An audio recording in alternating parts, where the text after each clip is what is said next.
Movies have been pretty slow lately, so I thought that I'd go back and revisit some films that had come out previously that for some reason or another I decided to skip. There's plenty of movies that have come out in the past 100 years or so that I have not yet seen. So I decided to make a new series on this channel called Movies I Missed, where I go through and watch some of these older films. This includes any films that are not brand new in the theater. So without further ado, for the inaugural episode of Movies I Missed, I want to talk about Train Dreams. Now, I skipped out on Train Dreams because it was a direct to Netflix film. I didn't do a whole lot of searching, but I'm pretty sure there weren't any theater showings near me. I'm actually a little sad about that because this movie was absolutely beautiful. And I don't mean that from just the cinematography aspect, but also the story. This film made me feel something. It made me feel human. And I love when movies do that. In an era where companies are using AI and algorithms to figure out what their users want to watch, a film like this being made, especially when it's released by Netflix, is actually incredible. From front to back, they did an amazing job in every aspect of this one. Joel Edgerton is fantastic. I didn't look into it before I watched the film, but this is actually a pretty stacked cast. You've got William H. Macy and Carrie Condon. I think all the characters in this film were extremely well written. Now, obviously, this one was based off of a book, but there is absolutely a lot of work that goes into adapting the book for the screen.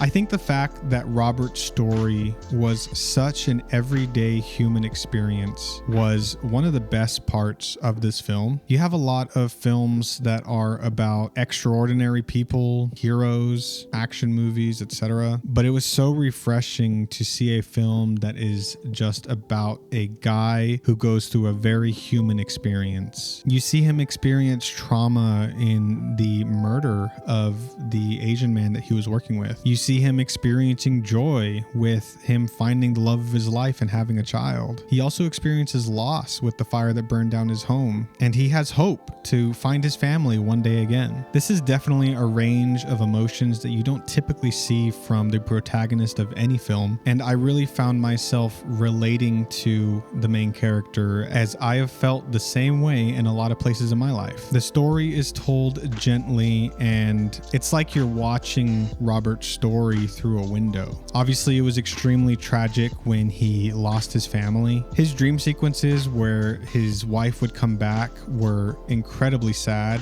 and it was also kind of thrilling experiencing him find this little girl in his front yard, bring her back to health just for her to disappear. I like the line in that part where the narrator says that Robert wasn't even sure if it actually happened. Now, Robert did spend years and years looking for his family. He did end up finding friendship with a Native American man and the woman he takes to the fire watchtower, but obviously the loss of his family left a way larger hole than any friend could fill. It was very tragic to see him having to accept that his family would never return, but seeing the last sequence where he finally is able to enjoy being alive was so satisfying. I think a lot of people can probably relate to the acceptance stage of grief. Eventually, you kind of have to move on and begin living your life all over again. Now, that's not to say that it's always easy. There's a lot of people that grieve for way longer than others, but at the end of the day, there's always something to find enjoyment out of. Train Dreams reminded me so much of Aftersun, just not as depressing. Aftersun was one that made me sit there for about 20-30 minutes after I watched it and just think about how I related to the film and how it made me feel. Train Dreams definitely left me with more of a positive feeling. It was definitely bittersweet, and it was sad to kind of see Robert die alone in his bed, but also it did leave me feeling good that he eventually did move on and tried to live his life to the fullest. I highly recommend this movie for any of you that just want to feel something. Again, we've got movies and shows that are all filmed in front of a green screen with nothing but CGI, and sometimes there's a disconnect between the viewer and their own humanity. I gave Train Dreams a 4.5 on Letterboxd. If any of you guys out there watch Train Dreams, I am very curious to see what the reception was amongst my viewers. I feel like with the current age of short form media, there's going to be a lot of folks that tried to watch this on Netflix but couldn't get through it for one reason or another. If you're one of those people, I do encourage you give this one a chance. It's actually pretty short at 1 hour and 45 minutes, but it's paced incredibly well and doesn't skip out on any important story pieces. Also, let me know if you guys like this video. I am I'm hoping to go through my backlogs of films and put a video like this out anytime there's a lull in theater releases. But also I will be continuing to see new movies in the theater, and keep an eye out because I'm going to be watching Undertone next. As always, I appreciate those of you that have watched to the end of this video, and make sure you argue with me in the comments.